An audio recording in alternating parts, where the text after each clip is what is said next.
memilih terapi otak oleh dokter Terawan yang sudah terbukti menyembuhkan dalam waktu 4-5 jam pasca operasi? Kita tidak menyalahkan sebuah institusi, guys. Tetapi kita harus sadar bahwa selalu ada oknum di dalam sebuah institusi, dan itu pasti.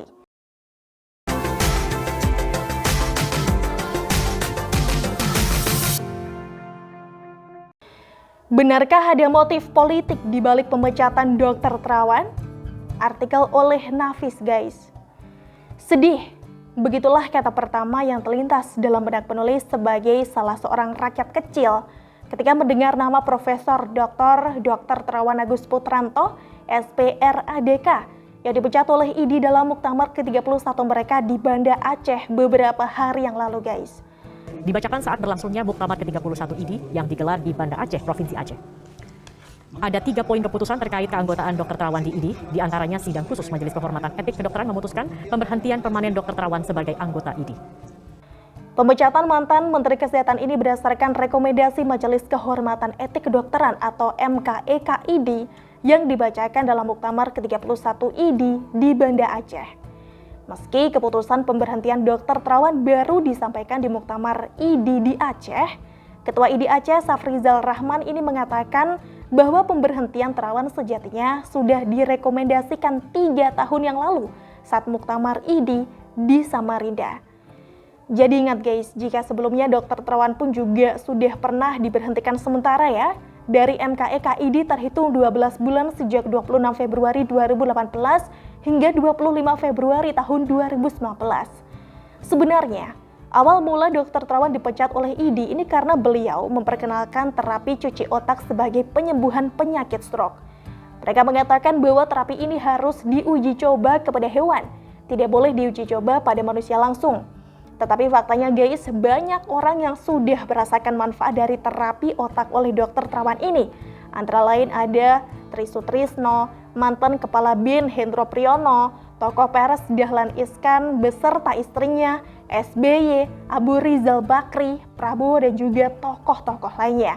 Ada mantan Kepala BIN Hendro Priyono juga pernah merasakan metode cuci otak yang ditemukan Dr. Terawan. Hendro Priyono mengatakan dirinya pernah dicuci otak oleh Dr. Terawan, bukan cuci otak karena mengalami transient ischemic attack atau gangguan aliran darah ke otak sehingga menyebabkan suplai oksigen ke otak tidak mencukupi untuk sementara waktu. Lalu ada Dahlan Iskan yang juga pernah merasakan. Menurut SBY, guys, sudah ada ribuan orang yang merasa tertolong dengan pengobatan yang dilakukan oleh Dr. Terawan. Salah satunya adalah seorang Perdana Menteri. Banyak yang merasa ditolong. Saya punya sahabat, seorang pemimpin dunia.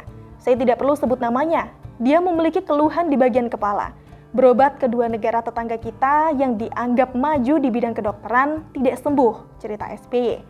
Akhirnya datang ke Jakarta karena dia seorang Perdana Menteri. Dr. Terawan sempat menyampaikan kepada saya sampaikan silahkan sesuai dengan yang berlaku selama ini. Singkat kata, sahabat saya itu sembuh, ungkap SBY dalam rekaman video. Keberhasilan metode DSA oleh Dr. Terawan ini juga pernah dialami oleh orang tua Wadan Lantamal atau Wakil Komandan Pangkalan Utama TNI Angkatan Laut 2 Padang, Kolonel Marinir Freddy John H. Pardosi. Menurut Freddy, guys, hasil pengobatan Terawan ini sangat baik dan biayanya pun juga menjadi lebih murah. Saya alami sendiri beberapa tahun yang lalu. 2 kali ibu tindakan DSA di RSPAD. Saya menghadap dan minta tolong diringankan biaya. Puji Tuhan langsung dibantu, katanya dalam keterangan tertulis. Kemudian pada tanggal 12 November tahun 2018, guys, Kedutaan Besar Vietnam untuk Indonesia juga pernah menjalin kerjasama dengan RSPAD Gatot Subroto bahwa akan ada 1.000 pasien Vietnam menjalani terapi cuci otak. Dalam pengalamannya, pasien bisa sembuh dari stroke selang 4-5 jam pasca operasi. Metode pengobatan tersebut pun juga bahkan telah diterapkan di Jerman dengan nama paten Terawan Teori. Wow. Atas pengabdiannya itu, guys, Dr. Terawan mendapatkan sejumlah penghargaan ya. Di antaranya adalah penghargaan Hendro Priyono Strategic Consulting atau HSC dan 2 rekor muri sekaligus sebagai penemu terapi cuci otak dan penerapan program Digital Subtraction Angiogram atau DSA terbanyak. Dr. Terawan ini membuktikan kepada dunia medis guys, meski menjadi dokter militer, ia pun tetap bisa memberikan penemuan metode baru dan pelayanan cepat kepada pasien stroke agar cepat sembuh.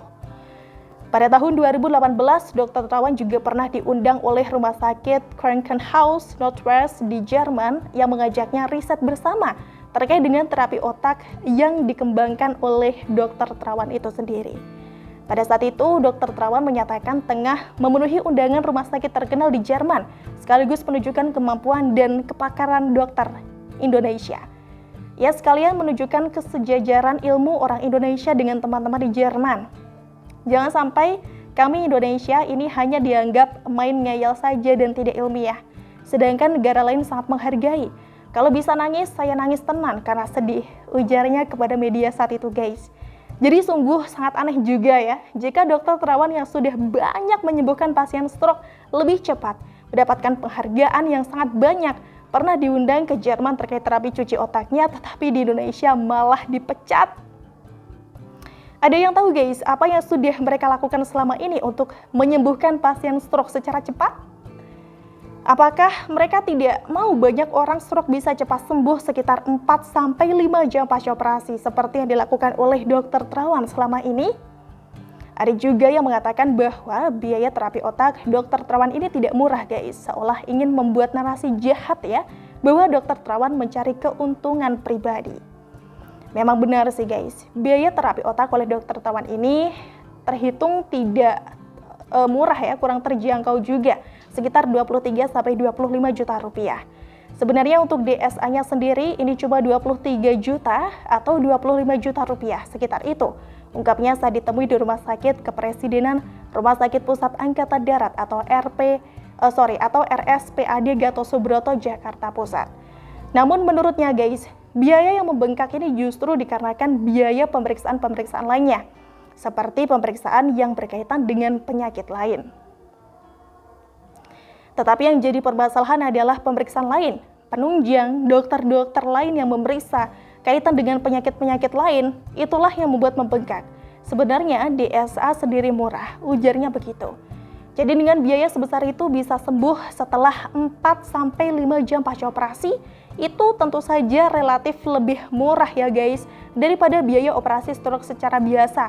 Belum termasuk biaya rumah sakit, biaya obat-obatan syaraf yang harganya mahal, bahkan biaya terapi yang membutuhkan waktu yang lama, tergantung ringan atau beratnya kasus stroke yang dialami oleh pasien. Miris memang guys, Dr. Terawan yang sudah berhasil menyembuhkan orang malah dipecat. Dr. Sunardi yang pendiri Hilal Amar Society Indonesia atau HASI, yang merupakan oknum dokter yang tersangka paham radikalisme, malah diucapin bela sungkawa. Jangan katakan jika mereka tidak tahu bahwa HASI sudah ditetapkan sebagai organisasi terlarang oleh PBB sejak tahun 2015 silam guys. Jadi kita bisa menilai sendiri kenapa metode cuci otak oleh Dr. Terawan yang sudah banyak menyembuhkan pasien stroke tidak disukai oleh pihak lain. Apakah ini karena ada dapur oknum dokter yang terganggu karena mereka tidak bisa lagi mendapatkan banyak uang jika semua pasien stroke memilih terapi otak oleh Dr. Terawan yang sudah terbukti menyembuhkan dalam waktu 4-5 jam pasca operasi? Kita tidak menyalahkan sebuah institusi guys, tetapi kita harus sadar bahwa selalu ada oknum di dalam sebuah institusi, dan itu pasti. Pemberhentian permanen sejawat Dr. Terawan Agus Putranto Esperan sebagai anggota ini. Pemberhentian dilaksanakan oleh PBB selama tamatnya 28 hari kerja. Ketiga, ketetapan ini berlaku sejak tanggal ditetapkan. Apalagi ketika kita ketahui bahwa Ketua PBID periode tahun 2022 sampai 2025 yang bernama Muhammad Adib Humaidi ini juga ternyata menjabat sebagai Ketua Lembaga Kesehatan Majelis Ulama Indonesia atau MUI. Informasi yang sama bahwa Muhammad Adib Humaidi ini sebagai Ketua Lembaga Kesehatan Majelis MUI juga bisa dilihat dalam situs internal mereka yang beralamatkan di mui.or.id.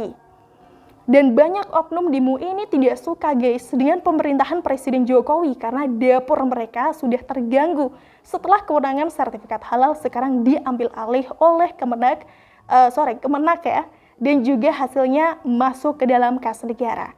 Apakah ini sebuah kebetulan guys? Bagaimana menurut kalian?